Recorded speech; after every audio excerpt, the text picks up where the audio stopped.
Hello everyone, यहाँ पर हम बात करेंगे सेकंड चैप्टर की, भारत में भाषा चिंतन। इस चैप्टर में सिर्फ और सिर्फ एक ही टॉपिक है जो प्रीवियस ईयर में कई बार पूछा गया है और बाकी जो टॉपिक्स हैं वो इतने एग्जाम पर्सपेक्टिव से इतने इम्पॉर्टेंट है नहीं। तो इस चैप्टर को हम जल्दी ही कवर करेंगे, उसके बाद हम सेकंड चैप्टर पे पहुँचेंगे। चलिए, भारत में भाषा चिंतन में जो सबसे इम्पॉर्टेंट टॉपिक है वो है क्रिया की संकल्पना, जिसके सब टॉपिक हैं काल, वाक्य प्रकार और कारक। ठीक है, तो चलिए स्टार्ट करते हैं। सबसे पहले हम जान लेते हैं एक बेसिक मोटा मोटा कि भाषा चिंतन भारत में वेदों की रचना के साथ ही शुरू हो गया था। यानी कि जो भाषा पर चिंतन होता है, विचार होता है, शब्दार्थ क्या है, छंद क्या है, उच्चारण क्या है, तो ये सब ना भाषा चिंतन के अंतर्गत आते हैं। और ये क्या है, वेदों के टाइम से स्टार्ट हो गया था। फिर अगर आधुनिक का प्रेजेंट टाइम की बात करें तो उसमें जो है पणिनि हो गए, प्रभूति हो गए, भर्तृहरि हो गए, तो ये सारे जो यास्क हो गए, ये सारे चिंतक जो है उन लोगों का नाम आता है कि उन्होंने मतलब ये भाषा जो चिंतन है, भाषा विज्ञान है, उस पर बात की है। तो चलिए इस पर बात करते हैं। देखो, जब इंसान होता है, जो मनुष्य होते हैं, वो बहुत ज़्यादा जिज्ञासु होता है। वो सोचता है कि कौन सी चीज़ कहाँ से आई, कब आई, है ना। एकदम अपने आप को ना एक बच्चा समझो, जो सोचने लगता है कि इस चीज़ को यही क्यों पुकारा जाता है, इसको वो क्यों नहीं कहा जाता, है ना। जैसे इसमें लिखा है कि यूँ तो मानवेतर प्राणी में भी कौतूहलता होती है, यानी कि इंसान से अलग जो प्राणी होते हैं, जीव जंतु होते हैं, वो भी सोचते हैं, उनमें भी जिज्ञासा होती है, किंतु वे साक्षात सामने उपस्थित भौतिक घटना के प्रति होती है, वह भी क्षणिक होती है। पर मानव समक्ष आरंभ से ही ये प्रश्न घुमड़ कर आते हैं।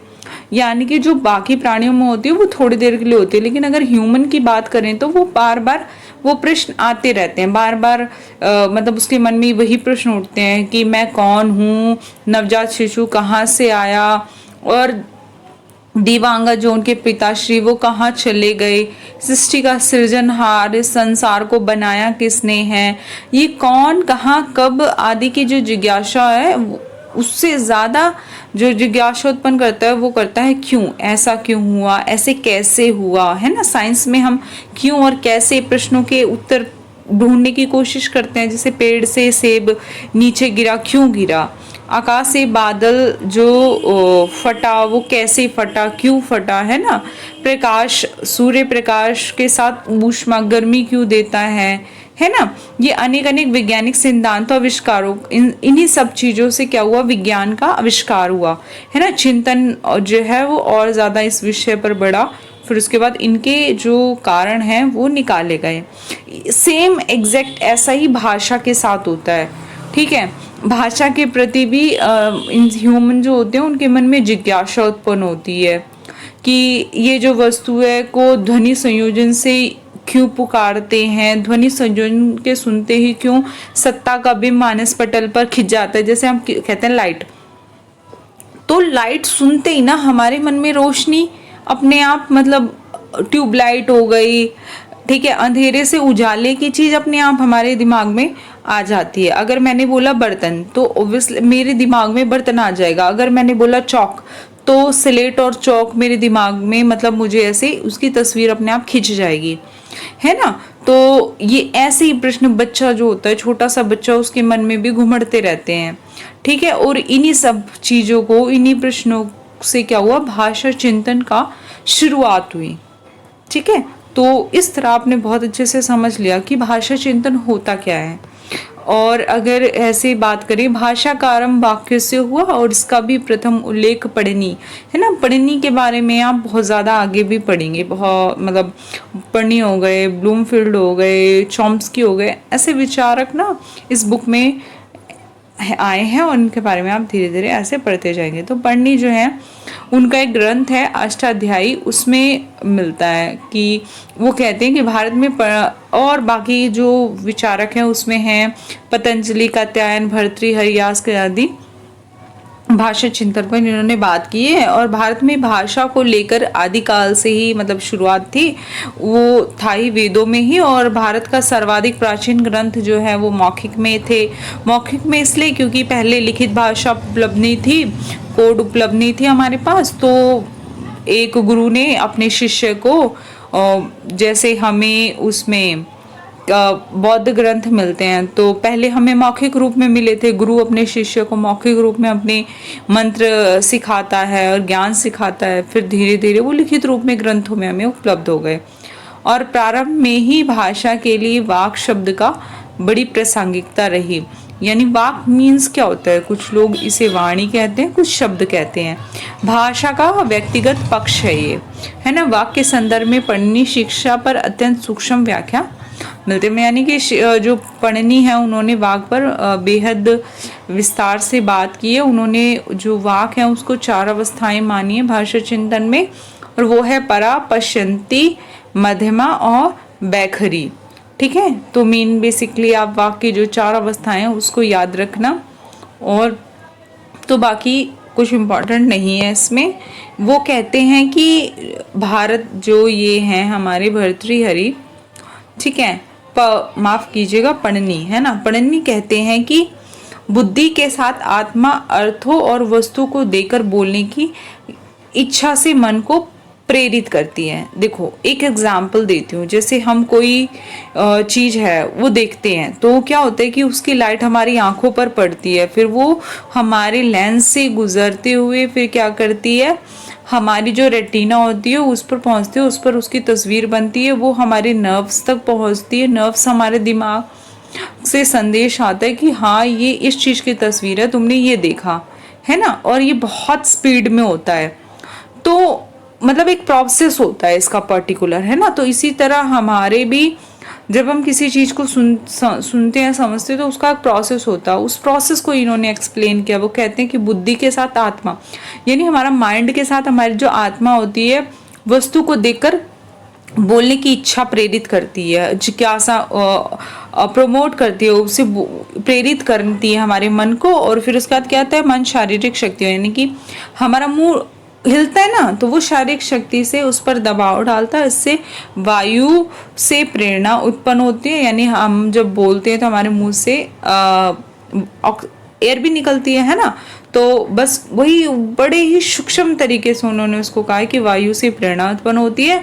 प्रेरित वायु फेफड़ों से चलते हुए कोमल ध्वनि को उत्पन्न करती है। तो कैसे हम किसी चीज को देखते हैं, हमारे मन में उसको बोलने की जिज्ञासा उत्पन्न होती है, फिर हमारा शरीर कैसे, हमारा मुख कैसे उस चीज को बोलता है, ठीक है, वो सिंपल प्रोसेस इन्होंने बता दिया। फिर बाहर की ओर जाकर मुख के ऊपर भाग से अवरुद्ध होकर यह वायु मुख में पहुंचती है और पंचदय विभक्त ध्वनियों को उत्पन्न करती है। यानी कि फिर ऐसे ही जो फेफड़ों से ध्वनि ऊपर तक मुंह तक आती है, फिर हम बोलते हैं।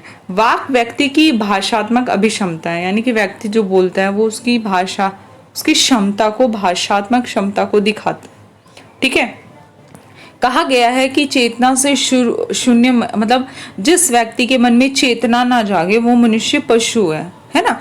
जैसे कोई चीज पड़ी हुई है, सब उसको लात मार के जा रहे हैं, और कोई इंसान खड़ा है, उसको कोई फर्क नहीं पड़ रहा, तो कहीं ना कहीं वो पशु के समान है ना।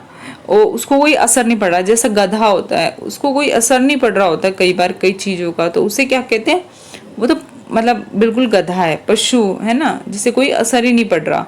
अर्थात वाक के बिना भी मनुष्य पशु के समान ही है। मतलब जो मनुष्य जिसमें वाक चातुर्य नहीं होता, भाषिक क्षमता नहीं होती, उसे उन्होंने पढ़नी नहीं ऐसा कहा है। ठीक है, और वाक और चेतना का अन्योन्य, मतलब वाक और जो चेतना होती है दोनों आपस में एक दूसरे पर आश्रित होती हैं। क्योंकि अभी आपने ऊपर प्रोसेस को समझा कि कैसे मन में चेतना जागी, फिर वाक निकला है ना, वाक उत्पन्न हुआ, तो दोनों आपस में एक दूसरे से पर आश्रित है। ठीक है, मन में चेतना जागे और आप वाक के माध्यम से, वो भाषिक क्षमता के माध्यम से अभिलक्षित ना कर पाए उसे, तो भी तो वो किसी काम की नहीं है ना। तो दोनों एक दूसरे पर आश्रित हैं, ये बात उन्होंने कही है। चलिए अब हम बात करेंगे क्रिया की संकल्पना।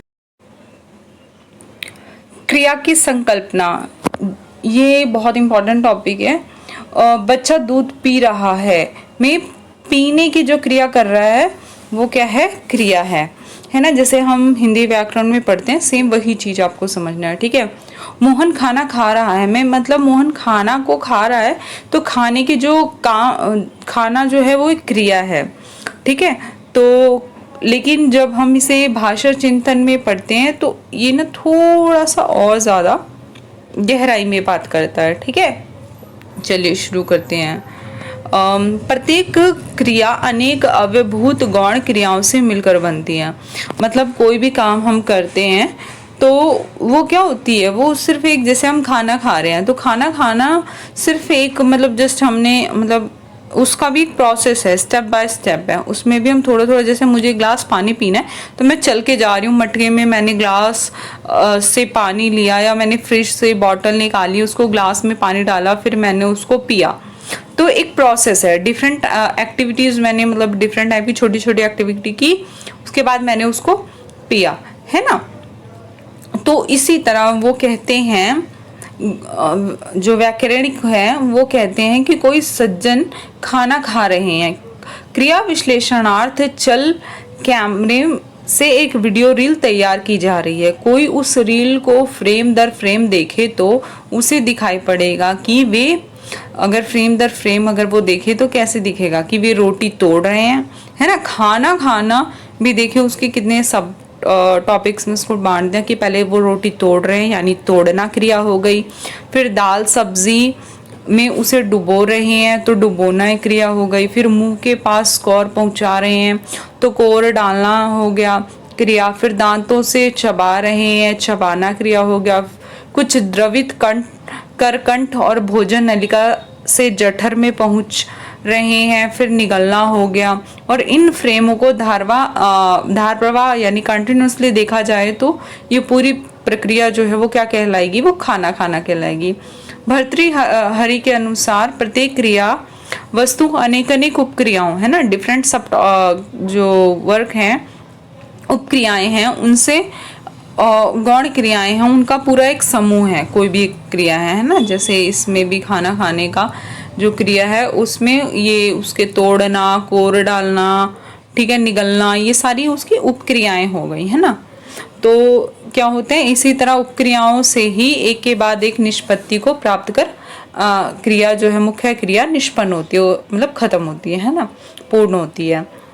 तो क्रिया की दो स्थितियां होती हैं, साध्या और सिद्धा, है ना। सिद्धा स्थिति वह होती है जब क्रिया व्यापार निष्पन्न हो चुका है ना। तो सिद्धा स्थिति वह पूर्व के एक कालव्यापी साध्य स्थिति है। देखिए,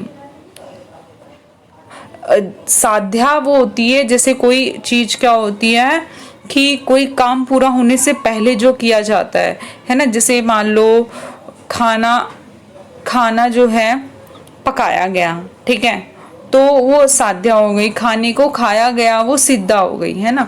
तो साध्या पहले होती है, उसके बाद साध्या कंप्लीट होती है, तो उसका सिद्धा क्रिया होती है, यानी वो पूर्ण होती है, ठीक है।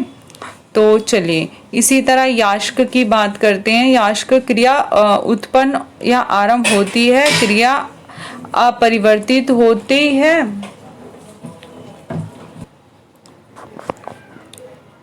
यास्क हैं वो कहते हैं कि जैसे क्रिया होती है वो एक तो स्टार्ट होती है, फिर उसमें चेंजेस आना शुरू होते हैं और कुछ क्षण तक वो विद्यमान रहते हैं, फिर उसके बाद क्या होता है कि उसमें परिवर्तन, चेंजेस आना शुरू हो जाते हैं, फिर क्रिया में वृद्धि होती है, प्रोग्रेस होता है थोड़ा सा, क्रिया अपने शिखर पर पहुंचती है, जो मेन मोटिव होता है, पहुंचने के बाद वो कम होने लगती है और अंत में क्रिया समाप्त हो जाती है, विराम अवस्था विनाश को प्राप्त होती है। जैसे ये मतलब ये सारी क्रियाएं मिलके 6 स्थितियां क्रिया इन 6 स्थितियों से होकर गुजरती है। जैसे कोई बच्चा है वो खाना खाता है, उसके मन में बहुत ज़्यादा जिज्ञासा उत्पन्न होती है, बहुत ज़्यादा मतलब वो राल टपकने लगती है, पानी आने लगता है, फिर वो खाता है, फिर उसके बाद उसको और खाता है, फिर उसके बाद क्या होता है कि उसका ना मतलब मन भर जाता है, फिर उसके बाद वो एक ऐसी अवस्था आती है जब उसके बाद वो कहता है नहीं अब इससे ज़्यादा नहीं, है ना। तो ये मतलब क्रियाएं ही कह सकते हैं हम, या कोई मेहनत करता है तो शुरू में करता है, फिर उसके बाद एकदम थक जाता है,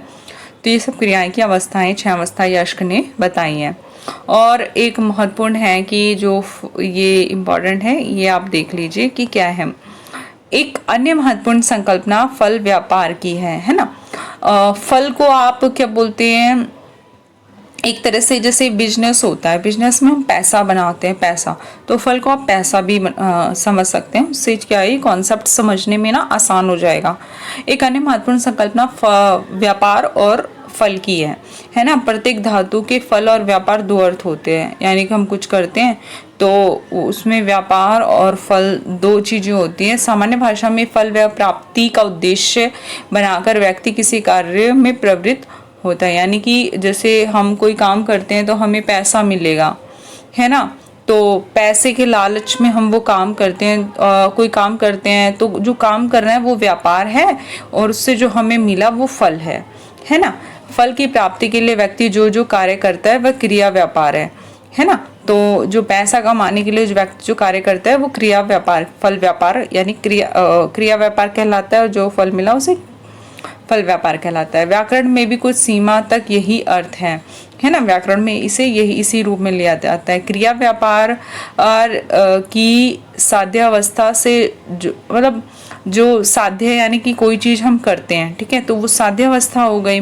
उसके बाद जब उसका हम वो पूर्ण हो जाता है, फिर हमें उसका जो हमारा मेहनत है उसका हमें हार्डवर्क का फ्रूट मिलता है ना, फल मिलता है, तो वो क्रिया अवस्था की साध्या और सिद्धावस्था हमें वही बात जो कॉन्सेप्ट हमने अभी पहले बात की थी वही हमें देखने को मिलता है, साध्या और सिद्धावस्था। ठीक है, कभी कभी ऐसा होता है कि व्यापार तो एक ही है, इसको ध्यान से देखना, ठीक है। कभी कभी ऐसा होता है कि व्यापार तो एक ही है किंतु फल की भिन्नता से पृथक पृथक धातुओं का प्रयोग होता है। मतलब जो इसको एग्जाम्पल से समझते हैं, जैसे मोहन आगरा से दिल्ली जा रहा है। मैं आगरा मतलब आगरा है, आगरा से जा रहा है तो वहाँ से दूर जा रहा है तो वहाँ वियोग है, और दिल्ली पहुँच रहा है तो वहाँ पे संयोग व्यापार हो रहा है। और उसके बाद क्या होता है, लेकिन आगरा से निकल रहा है, मैं निकलना जो है वियोग फल है ना। तो यहाँ पे क्या हो रहा है, व्यापार में ही हमें क्या मिल रहा है कि फल दो भी पृथक पृथक धातुओं से मतलब हमें फल देखने को मिल रहा है। निकलना वियोग फल और दिल्ली पहुंचना संयोग फल है, ठीक है। तो व्याकरणिक जो चिंतक है वो कहते हैं व्यापार आश्रय कर्ता और फल आश्रय कर्म है। यानी व्याकरण के इसको किस नजरिए से देखते हैं, व्यापार आश्रय करता है, जो व्यापार कर रहा है वो करता है, जो फल की प्राप्ति कर रहा है वो कर्म है ना। और साथ ही साथ यह भी कहा गया है, और इसका दूसरा नजरिया एक और है, जो कैसे कोई क्रिया होती है वो सकर्मक हो गई या कर्मक। भारतीय चिंतक इसे इस रूप में देखते हैं, प्रत्येक व्यापार का फल आवश्यक होता है, अतः तर्कतः यह स्वीकार करना पड़ेगा कि वाक्य में कर्म आवश्यक होगा, तब भी सभी वाक्य सकर्मक हो जाएंगे। यानी कि जब तक कोई कर्म नहीं होगा तब तक वो वाक्य सकर्मक नहीं कहलाएगा। यानी कि अगर वाक्य में कर्म गायब हो गया, सिर्फ करता करता है, तो वो क्या हो जाएगा, फिर वहाँ पे वो अकर्मक कहलाएगा। इसका उदाहरण जैसे उन्होंने, जब धातु ऐसी हो कि कर्ता ही व्यापाराश्रय हो और फलाश्रय भी कर्ता ही हो, तो वो वाक्य अकर्मक बन जाता है ना। यहाँ कर्म जो है वो क्या है, वो गौण हो गया है, इसी वजह से व्यापाराश्रय करता है और फलाश्रय भी करता है, इसीलिए वाक्य सकर्मक ना हो गया अकर्मक हो गया। जैसे मोहन सोता है, मोहन सोना जो सोने क्रिया का व्यापार भी करता है, सोना क्रिया का फल भी भोगता है। तो इसीलिए क्या होता है कि दोनों ही जो व्यापाराश्रय है वही है, मतलब जो करता है वही व्यापाराश्रय भी है, फलाश्रय भी है, और इसी वजह से क्या है, ये अकर्मक क्रिया हो गई। जबकि जो इसी तरह इंडियन कॉन्सेप्ट में सकर्मक आकर्मक का भेद हमें देखने को मिलता है, जबकि पाश्चात्य चिंतक हैं इस तरह की संकल्पना लाने में असफल रहे हैं। ठीक है, अब इसी तरह काल की बात करते हैं। तो क्रिया की संकल्पना का जो दूसरा एक सब टॉपिक है, 3 सब टॉपिक में बांटा गया है। तो उसमें काल जैसे वर्तमान, भूतकाल, भविष्यकाल, ये काल होते हैं। तो आप इसे ना हिंदी व्याकरण की परिभाषा के अकॉर्डिंग इसको सिंपली लिखेंगे। संस्कृत में मूल रूप से काल को दो भागों में बांटा गया, भूत और भविष्य। और सूक्ष्मता से अगर देखा जाए तो वर्तमान काल की क्षणात्मक सत्ता होती है, मतलब कुछ टाइम के लिए रहता है और जो एक क्षण के बाद भूत में तब्दील हो जाता है, यानी कि वो अभी प्रेजेंट में हो रहा है लेकिन कुछ टाइम बाद वो पास्ट बन जाएगा। लेकिन प्रयोग की दृष्टि से काल को 3 ही रूपों में बांटा गया है, भूतकाल, वर्तमान काल और भविष्य काल।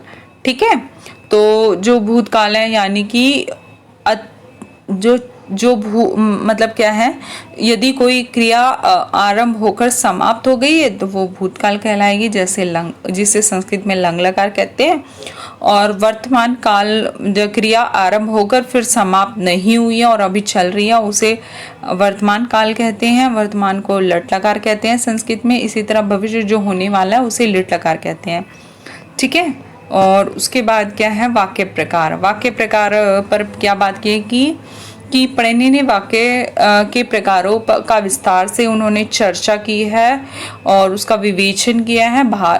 सामाजिक भाषा व्यवहार में प्रयुक्त वाक्य प्रकार विशिष्ट लकार लगाने से, विशिष्ट अवयव लगाने से, विशिष्ट स्वर गुणों को लगाने से अभिव्यक्त होते हैं, है ना। जैसे एक पर्टिकुलर स्पेशल पर्पस के लिए पर्टिकुलर वाक्य का प्रयोग किया जाता है, विभिन्न ढंग से प्रयोग किया जाता है। जैसे इसमें एग्जाम्पल्स दिए हुए हैं, देखिए वार्तालाप के प्रारंभ में अभ्यदान वाक्य प्रयोग किए जाते हैं, सीधे प्रश्न के लिए प्रश्न वाक्य प्रयोग किए जाते हैं, हाँ उत्तर की अपेक्षा रखने वाले प्रश्न के लिए प्रत्यारंभ वाक्य प्रयोग किए जाते हैं। इसी तरह प्रश्न के उत्तर के लिए पृष्ठ प्रतिवाचन वाक्य प्रयोग किए जाते हैं, अभिवादन के उत्तर के लिए प्रत्याभिवादन वाक्य प्रयोग किए जाते हैं, प्रश्न के द्वारा समर्थन के लिए संप्रश्न वाक्य प्रयोग किए जाते हैं, दूर से पुकारने के लिए दूर आह्वान वाक्य प्रयोग किए जाते हैं।